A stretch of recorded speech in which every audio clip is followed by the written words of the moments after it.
Սև տուֆից կառուցված շենքերը, բացի բացառիկ ճարտարապետական պատմական նշանակությունից, ունեն խիստ դասական և ինքնատիպ տեսք։ Ցավոք, Երևանում սև տուֆից կառուցված որոշ շենքեր քանդվեցին, որոշների գլխին էլ բազմել է այսպես կոչված ճարտարապետական անճաշակություն, որը կամաց-կամաց, բայց վստահորեն ջնջում է հին Երևանի տեսքը։ Վառ օրինակ է Առաջին հանրապետության կառավարության շենքը։ Այստեղ բացի շենքի հոյակապ տեսք աղճատելուց, նաև գաղափարական վանդալիզմ է եղել։ 1918 թվականի Սարդարապատի հերոսամարտից հետո այս շենքի պատշգամբից է Արամ Մանուկյանը հրապարակել Հայաստանի անկախության հռչակագիրը և պարզել դրոշը։ Երբ պետության ծննդավայր հանդիսացող շենքի առաջին հարկում պիցցայատուն է բացվում, իսկ տանիքին էլիտար կցակառույց, մենք աշխարհին ցույց ենք տալիս, որ մեզ համար պատմական հիշողությունից ու պետական խորհրդանիշից ավելի կարևոր է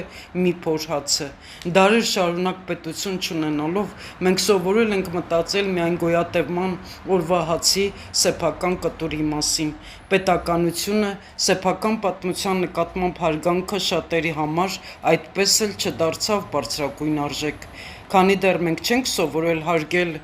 մեր պետականության հիմքերը, քանի դեռ պատմական շենքը մեզ համար պարզապես տարածք է, մենք կմնանք հպատակ, որի միակ երազանքը կտուր ունենալն ու կուշտ լինելն է, այլ ոչ թե քաղաքացի,